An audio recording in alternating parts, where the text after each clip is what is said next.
Baik, untuk ronde pertama putaran kedua, pertanyaan dimulai dari calon gubernur Paslon 2 Pak Basuki, waktunya maksimal 1,5 menit diajukan kepada paslon ketiga. Ya, Tuhan sewu, Pak Anies. Nggih, monggo Pak. Mbok menawi Bapak sakit soro Jawi kula matur nuwun. Basuki kan. Seneng Pak. Nuhun. Jadi ini yang kita mau tanyakan, ini menarik ketika bicara reklamasi. Saya mempunyai kumpulan berita ketika 13 Oktober Pak Anies jelas mengatakan menolak reklamasi. 16 Desember 2016 menolak reklamasi. Tapi begitu masuk ke 8 Februari, Pak Anies mengatakan mau mengalihkan fungsi lahan reklamasi untuk kepentingan publik. Lalu di Februari lagi bilang menolak reklamasi lagi. Tapi bilang pro reklamasi akan dibangun fasilitas publik yang bisa bermanfaat semua warga. Di 17 Maret bilang kita akan ikutin pengadilan. Tadi terang-terangan mengatakan akan menolak reklamasi. Pertanyaan saya, dari 17 pulau reklamasi, ada satu pulau yang sudah dimanfaatkan, itu Pulau N. Banyak orang tidak pernah sadar, Tanjung Priok yang baru, itu Pulau N, itu sudah beroperasi, hasil reklamasi.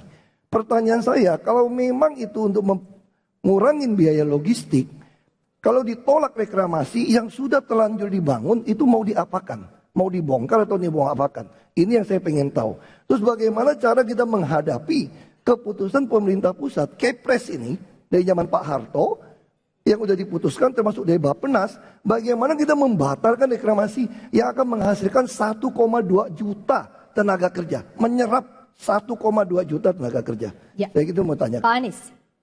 Ya, saya rasa yang perlu disamakan, saya paham Pak Basuki bahwa kita memang perlu memikirkan soal reklamasi. Tapi pendekatan kita berbeda. Ini soal keberpihakan. Kita mau berpihak pada yang sama, pada siapa?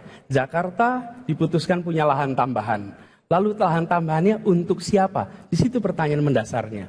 Dan diberikannya pada siapa? Kepres 52 tahun 95 menyatakan eksplisit di pasal 4. Wewenang dan tanggung jawab reklamasi ada pada gubernur. Karena itu ketika saya gubernur, saya akan memanfaatkan otoritas ini untuk rakyat banyak, bukan untuk sekelompok orang. Jadi ketika ada sebuah lahan baru, saya katakan untuk kepentingan publik. Ini nomor satu.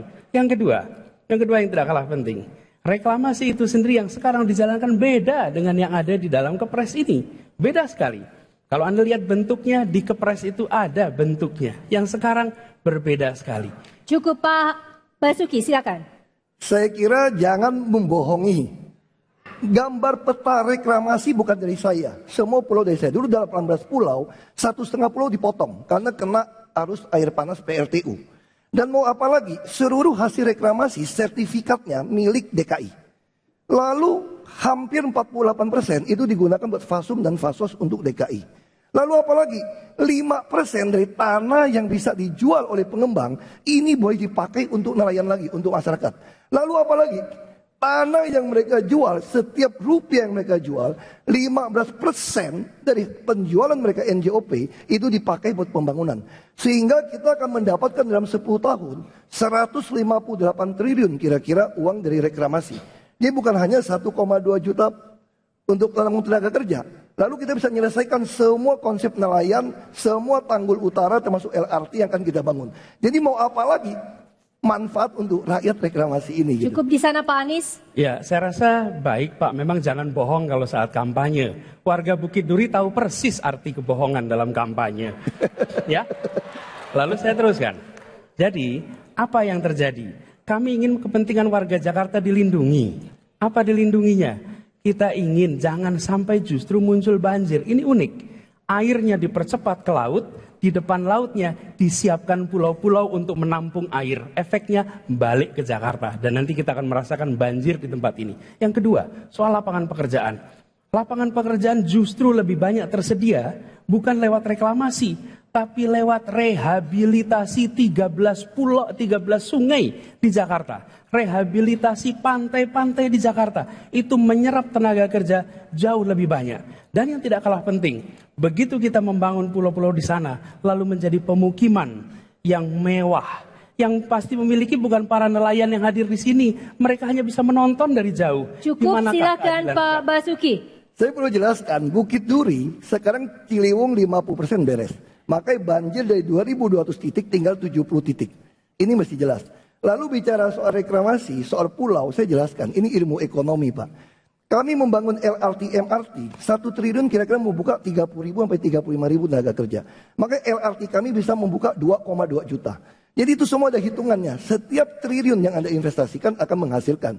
Jadi sekali lagi, jangan mengacaukan seperti itu. Waktunya habis, kita beri tepuk tangan untuk kedua calon gubernur.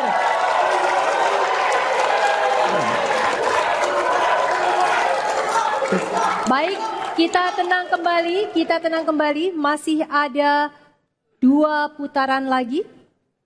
Baik, untuk putaran ketiga ini, Pak Basuki, Pak Anies akan dimulai dari calon gubernur paslon 3. Waktunya maksimal 1,5 menit, silakan diajukan pertanyaan.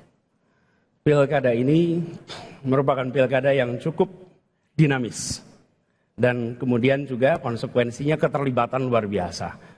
Bahkan bukan hanya warga Jakarta yang memperhatikan, nasional pun memperhatikan apa yang terjadi di pilkada ini.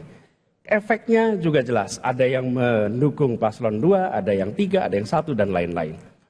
Karenanya sebagai pemimpin saya menyadari bahwa yang harus dirangkul bukan saja birokrasi, yang harus tegas bukan hanya dengan birokrasi, tapi memimpin kepada semuanya. Seorang gubernur bukan sekedar administratur, tapi dia adalah pemimpin bagi seluruh warganya. Karenanya tugasnya tidak hanya melayani, tapi juga menggerakkan warga, menggerakkan masyarakat. Dan tantangan kita kemudian sesudah pilkada ini adalah membangun persatuan. Di kota yang bineka ini, kita harus rawat kebinekaannya, tantangannya membangun persatuannya. Pertanyaan saya untuk Pak Basuki adalah, apa strategi, apa langkah Pak Basuki untuk bisa membangun persatuan di Jakarta? Silakan langsung saja. Ya, ini kebetulan Pak Anies belum pernah jadi bupati, belum pernah jadi DPR, belum DPRD. Saya ini bupati di tempat yang komunitasnya juga beragam. Bahkan muslimnya 93% di Belitung Timur. Di Bangka Belitung juga sama. Nah, ketika saya mengikuti pilkada, suasananya mirip. Suasananya juga sangat mirip. Ancaman tidak mensolatkan orang yang memilih saya juga ada di kampung saya. Itu sangat mirip. Tapi begitu selesai, kenapa bisa? Jadi pemimpin itu cuma satu, adil. Kita diminta itu adil. Tidak terima suap, tidak berpihak. Ketika kita adil, tidak terima suap dan tidak berpihak, maka otomatis rakyat itu akan merasakan manfaatnya. Bahkan tim sukses saya pernah mengeluh, beda kami apa dengan yang tidak pilih Bapak? Sama. Karena saya disumpah untuk adil. Jadi tidak mungkin, maka kalau kita lakukan itu, maka suasana semua akan berbalik. Kecuali orang menyimpan kebencian. Itu urusan dia. Pak Anies. Ya. Kuncinya adalah pada kepemimpinan. Dan kepemimpinan ini diharuskan bisa merangkul semuanya. Berkomunikasi menghasilkan suasana yang positif, bukan komunikasi yang justru menghasilkan suasana negatif. Karena itu ketika kita bertugas, langkah yang kita lakukan konkret. Hari ini ada terkotak-kotak, ada sekat-sekat. Maka gubernur, wakil gubernur akan menjadi jembatan komunikasi antar kelompok di Jakarta. Yang kedua, gubernur akan membereskan masalah ketimpangan yang di Jakarta. Ketimpangan antara siapa? Yang bekerja dengan tidak bekerja. Yang sekolah dengan tidak sekolah. Mereka yang kaya dengan yang prasejahtera. Karena persatuan itu hanya bisa dibangun jika ada perasaan rasa adil. Dan rasa adil itu bukan di kata-kata. Rasa adil itu pada programnya, pada kegiatannya. Karena itu solusi yang kita lakukan untuk membangun perasaan bersatu ini adalah dengan membereskan ketimpangan menjadi jembatan. Cagup 2 silakan menanggapi kembali. Saya kira Pak Anies mungkin kurang terinformasi di Jakarta ya. Siapa bilang Jakarta nggak adil? Orang PBB, orang miskin itu 1 miliar tidak bayar. Yang BPHTB 2 miliar tidak bayar. Yang di atas itu kalau nggak bisa bayar boleh ditangguhkan. Boleh saya tanya? Yang sudah naik adil bus, Jakarta? Mohon maaf Pak, saya lagi jelaskan Pak. Sabar Pak. Ya. Sabar Pak. Ya. Dilanjutkan. Jadi ini yang saya sampaikan. Di mana tidak adil? Makanya 2 tahun saya memimpin. Di mana yang tidak adilnya? Orang bisa merasakan. Yang menikmatin kartu Jakarta Pinter siapa? Yang nikmatin makan daging 35.000 siapa? Yang nikmatin tidak naik bus tidak bayar siapa? Jadi kesehatan siapa? Sekarang saya tanya, ada nggak orang ngutang duit sama perusahaannya atau taukenya atau bosnya ketika keluarganya sakit di Jakarta? Nggak ada lagi. Para nelayan bisa lihat, jujur saja dalam nurani kita bicara. Nelayan sekarang lebih baik nggak ngurusin sekolah, nggak usah pusing. Itu siapa yang nikmatin? Nah itulah yang saya katakan adil. Ini giliran Pak Anies. Ya, saya rasa unik jika sekarang dikatakan Jakarta sudah adil. PR keadilan di Jakarta masih terlalu banyak. Datanglah Pak Basuki ke kampung-kampung di Krukut yang cuma 4 km dari balai kota. Lihatlah kenyataan di sana. Bapak akan merasakan ketimpangan yang luar biasa.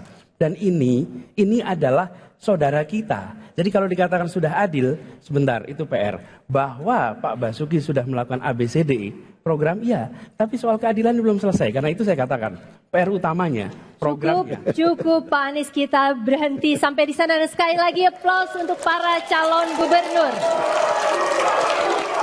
Ada yang menggantung tapi sudah habis, kita harus cukupkan. Baik.